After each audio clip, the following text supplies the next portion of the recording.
So ಚನ್ನಪಟ್ಟಣದಲ್ಲಿ ನಿಖಿಲ್ ಮುನ್ನಡೆಯನ್ನ ಕಾಯ್ದುಕೊಂಡಿದ್ದಾರೆ. ಅಂಚೆ ಮತಪೆಟ್ಟಿಗೆಯಲ್ಲೂ ಕೂಡ ಮುನ್ನಡೆ ಇತ್ತು. ಅಂಚೆ ಮತಪೆಟ್ಟಿಗೆ ಏನಿಲ್ಲ, ಇನ್ನೂ ಅದೇ ಇದೆ. ಸೊ ಇನ್ನೂ ಕೂಡ ಓಪನ್ ಆಗಿಲ್ಲ ಅಂತ ಕಾಣಿಸುತ್ತೆ. ಸಂಡೂರಿನಲ್ಲೂ ಕೂಡ ಕಾಂಗ್ರೆಸ್ ಮುನ್ನಡೆಯನ್ನ ಪಡ್ಕೊಂಡಿದೆ ಅನ್ನಪೂರ್ಣ ಅವರು. ಈ ಕಡೆಗೆ ಶಿಗ್ಗಾವಿಯಲ್ಲೂ ಕೂಡ ಬಿಜೆಪಿ ಇದೆ. ಯಥಾ ಸ್ಥಿತಿಯಲ್ಲೇ ಇದ್ದಂಗೆ ಕಾಣಿಸ್ತಾ ಇದೆ. ಕಾರಣ 3 ಕ್ಷೇತ್ರಗಳು ಅವರವರ ಪಕ್ಷಗಳಿಗೆ ಸೀಮಿತವಾಗಿತ್ತು. 3 ಪಕ್ಷಗಳು 3 ಸ್ಥಾನಗಳಲ್ಲಿ ಇದ್ರು. ಈಗ ಅದನ್ನೇ ಭದ್ರವಾಗಿ ಇಟ್ಕೊಳ್ತಾರಾ ಅಥವಾ ಕಳ್ಕೊಳ್ಳೋದಾದ್ರೆ ಕಾಂಗ್ರೆಸ್ ಕಳ್ಕೊಳ್ಳುತ್ತಾ ಅಥವಾ NDA ಮೈತ್ರಿಕೂಟ ಕಳ್ಕೊಳ್ಳುತ್ತಾ? ಕುತೂಹಲ ಎಲ್ಲರಲ್ಲೂ ಕೂಡ ಮನೆ ಮಾಡಿದೆ. ಶಿಗ್ಗಾವಿ ಸಂಡೂರಿನ ಬಗ್ಗೆ ಅಲ್ಲಿರುವಂತ ಜನರಿಗೆ ಅಷ್ಟೇ ಇರಬಹುದು, ಬಟ್ ಚನ್ನಪಟ್ಟಣ ಇಡೀ ರಾಜ್ಯದ ಜನತೆಗೆ ಜೊತೆಗೆ ಬೇರೆ ಭಾಗಗಳಲ್ಲೂ ಕೂಡ ಚರ್ಚೆ ಇದೆ. ಏನಾಯ್ತು ಚನ್ನಪಟ್ಟಣ ಅಂತ ಡೆಲ್ಲಿಯಲ್ಲಿ ಕೂತವರು ಕೊಳ್ತಾರೆ. ಚನ್ನಪಟ್ಟಣ ಏನಾಯ್ತು, ಯಾರು ಗೆಲ್ತಾರೆ ಸರ್ ಚನ್ನಪಟ್ಟಣ?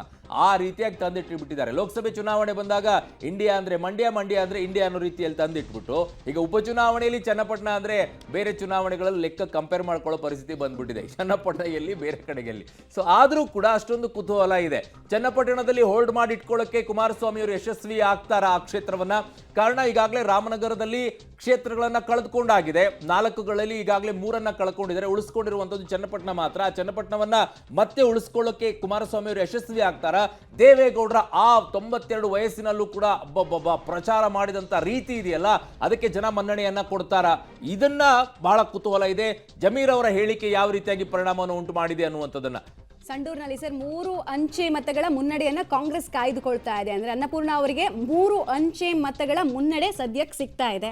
ಅಂಚೆ ಮತಗಳಲ್ಲೂ ಕೂಡ ಈಗ ಕುತೂಹಲ ಮತ್ತು ಇದ್ರಲ್ಲೂ ಕೂಡ ನ್ಯಾರೋ ಫೈಟ್ ನಿರ್ಮಾಣ ಆಗ್ತಾ ಇದೆಯಾ ಅನ್ನೋ ಒಂದು ಪ್ರಶ್ನೆ ಅಂತೂ ಉದ್ಭವಿಸುತ್ತೆ. ಸದ್ಯಕ್ಕೆ 3 ಅಂಚೆ ಮತಗಳ ಮುನ್ನಡೆಯನ್ನ ಕಾಂಗ್ರೆಸ್ನ ಅಭ್ಯರ್ಥಿ ಕಾಯ್ದುಕೊಂಡಿದ್ದಾರೆ. ಮಹಾರಾಷ್ಟ್ರದಲ್ಲಿ ನೋಡಿ, NDA ಮೈತ್ರಿಕೂಟ ಆರಂಭಿಕ ಹಂತದಲ್ಲಿ ಭಾರಿ ಮುನ್ನಡೆಯನ್ನ ಕಾಯ್ದುಕೊಳ್ತಾ ಇದೆ. NDA 42 ಕ್ಷೇತ್ರಗಳಲ್ಲಿ ಮುನ್ನಡೆ ಕಾಯ್ದುಕೊಳ್ತಾ ಇದ್ರೆ, ಇಂಡಿ ಒಕ್ಕೂಟ 28 ಕ್ಷೇತ್ರಗಳಲ್ಲಿ ಮುನ್ನಡೆಯನ್ನ ಕಾಯ್ದುಕೊಳ್ತಾ ಇದೆ. ಸೊ NDAಗೆ ಹಾಗಾದ್ರೆ ಮ್ಯಾಜಿಕ್ ನಂಬರ್ಗೆ ಹೋಗೋದಕ್ಕೆ, ದಡ ಸೇರೋದಕ್ಕೆ ಇದು ಈಸಿ ಆಗುತ್ತಾ ಅನ್ನೋದು ಕುತೂಹಲ. 45 ಆರಂಭಿಕ ಲೀಡು ಕಾಂಗ್ರೆಸ್ ಅಂದ್ರೆ ಇಂಡಿ ಕೂಟಕ್ಕೆ 29 ಕ್ಷೇತ್ರಗಳಲ್ಲಿ ಮುನ್ನಡೆ ಸಿಗ್ತಾ ಇದ್ರೆ, ಅದರ್ಸ್ ಒಂದು ನೀವು ಬೋಟ್ ಮಾದರಿಯ ಗ್ರಾಫಿಕ್ಸ್ ಅನ್ನ ನೋಡ್ತಾ ಇದ್ರೆ ಸುಲಭವಾಗಿ ಅರ್ಥ ಆಗ್ಬಿಡುತ್ತೆ ಯಾರು ಮುಂಚೂಣಿಯಲ್ಲಿದ್ದಾರೆ ರೇಸ್ನಲ್ಲಿ ಅಂತ.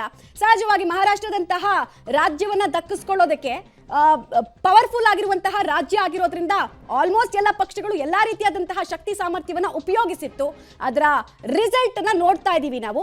ಸದ್ಯಕ್ಕೆ NDAಗೆ ಆರಂಭಿಕ ಹಂತದಲ್ಲಿ ವರ್ಕೌಟ್ ಆಗಿದೆ. ಇದು ವರ್ಕೌಟೇ ಆಗಿದೆ ಅನ್ನೋದಕ್ಕೆ ಕನ್ಕ್ಲೂಷನ್ ಬರೋದಕ್ಕೆ ನಮ್ಗೆ ಇನ್ನೊಂದು 2 ಅವರ್ ಬೇಕಾಗುತ್ತೆ. Exactly, it's too early. ಈಗ 8 ಕಾಲ ಆಗೋಗಿದೆ, 8 ಗಂಟೆ 18 ನಿಮಿಷ ಆಗೋಗಿದೆ. It's too early. ಇನ್ನೂ ಓಪನ್ ಆಗ್ಬೇಕಾಗಿರುತ್ತೆ. ಈಗ 20 ಹಂತಗಳಿದೆ ಇದರಲ್ಲಿ ಚನ್ನಪಟ್ಟಣದಲ್ಲಿ.